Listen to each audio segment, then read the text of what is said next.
Los incas nos han dejado algunas de las construcciones más deslumbrantes del mundo. Sin embargo, la historia de este pueblo, que dominó por siglos gran parte de América del Sur, está teñida de leyendas y misterios. Vamos a conocer la epopeya de este pueblo que dominó una enorme región, empleando una herramienta fundamental: la organización. Empecemos por visitar la región andina. Recorramos sus costas desérticas, los altiplanos secos y fríos a más de 4.500 metros de altura y la imponente cordillera de los Andes. Aquí, en las alturas, es tan alto que escasea el oxígeno y resulta difícil respirar. No parece un buen lugar para vivir.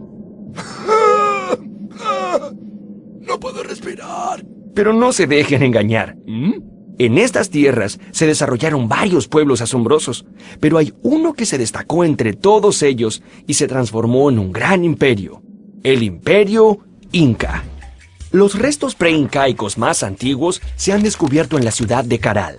Esta ciudad es hoy considerada la más antigua de América y una de las más antiguas del mundo. Existió 3.000 años antes de Cristo, casi al mismo tiempo que florecía Egipto a orillas del Nilo. ¿Recuerdan?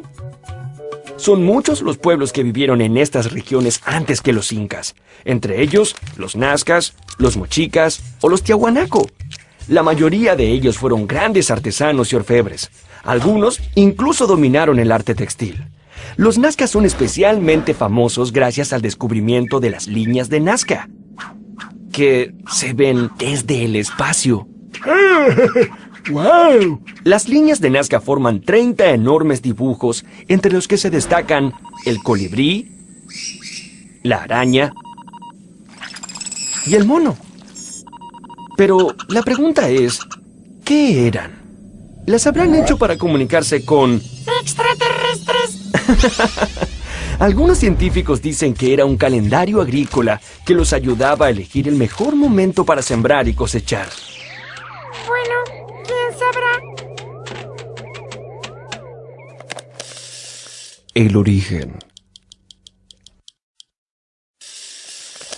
Las leyendas sobre el origen de los incas han viajado de boca en boca durante cientos de años, atravesando guerras y conquistas para llegar hasta nosotros. Sí, han tenido que viajar de boca en boca y de generación en generación, ya que los incas no tenían un sistema de escritura. Para ellos, lo que valía era la palabra, y todo era comunicado exclusivamente a través del habla.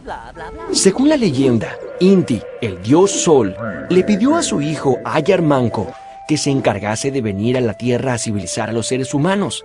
Tras la creación del mundo, Ayar Manco y su mujer, Mama Ocllo, se pusieron sus mejores ropas y surgieron de las profundidades del lago Titicaca con una barreta de oro en sus manos. El mandato de su padre indicaba que esa barreta les mostraría el lugar en donde fundar un gran imperio.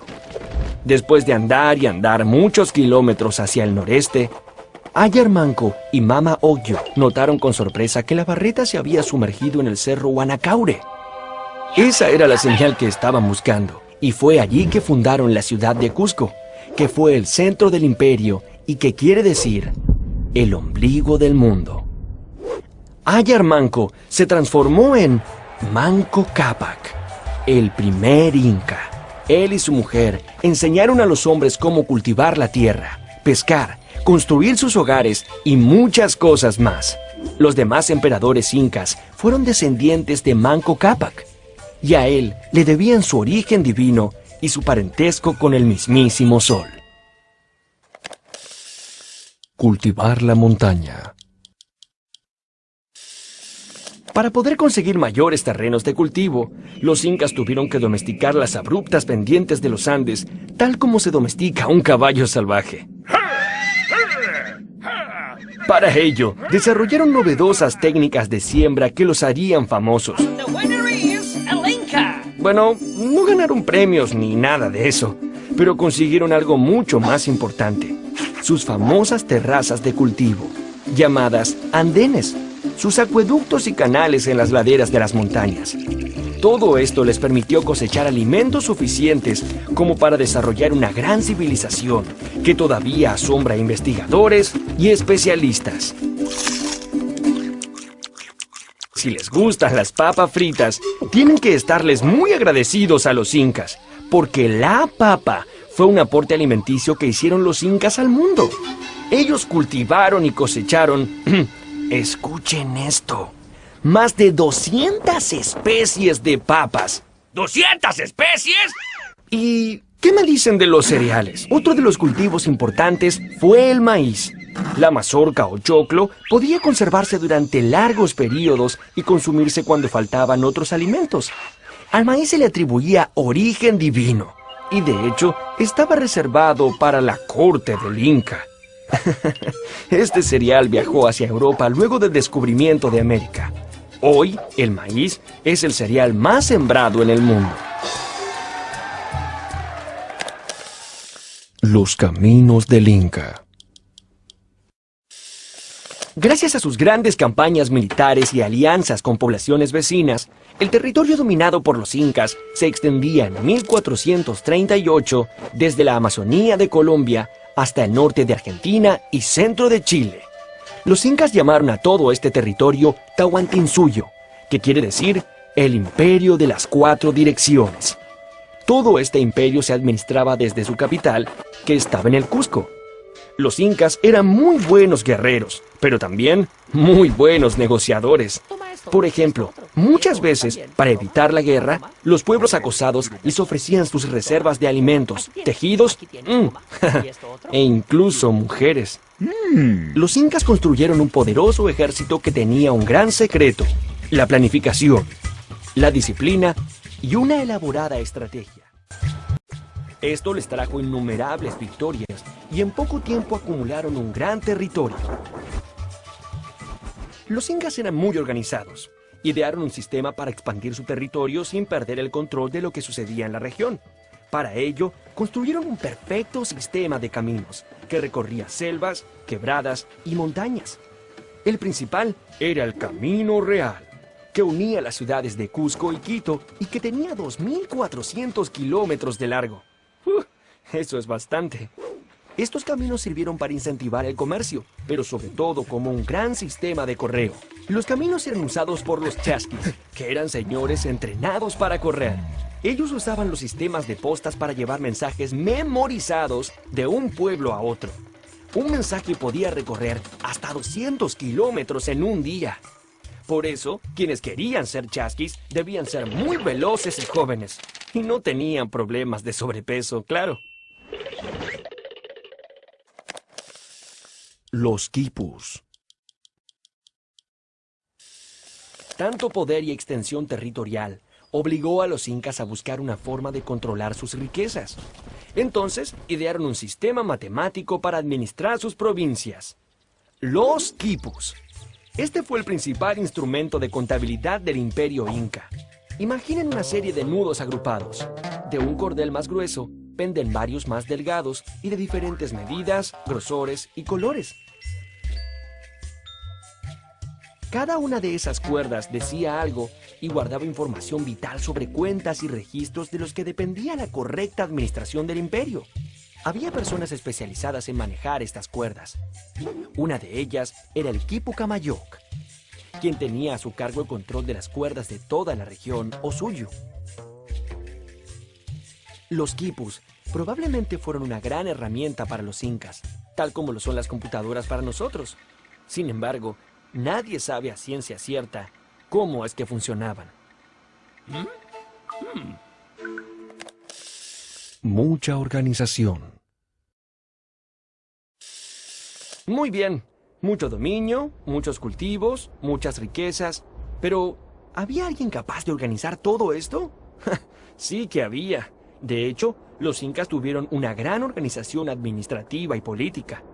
Y como cabeza de esa gran organización se encontraba el Inca. Todo lo que él decía era considerado como una ley suprema. Claro que también había reglas para él. Por ejemplo, bajo ningún punto de vista podía ser soltero. Debía tener, por lo menos, una esposa. Es más, podía tener más de una, a veces cientos de mujeres. Pero siempre había una esposa principal, la cual también era considerada sagrada, y a la que se veneraba como hija de la luna. El mayor logro de los incas fue conseguir que todos los habitantes del imperio tuvieran comida y trabajo. Así es, en el imperio incaico no existía la pobreza.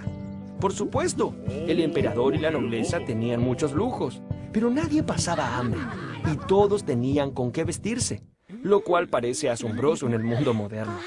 Los incas tenían 3 leyes fundamentales que todos debían respetar: no robar, no mentir y no ser holgazán.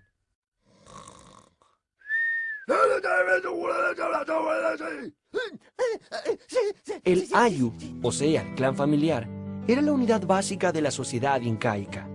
Cuantos más hijos tenían los hombres casados, más tierra les correspondía, pues debían satisfacer las necesidades de más personas, o personitas.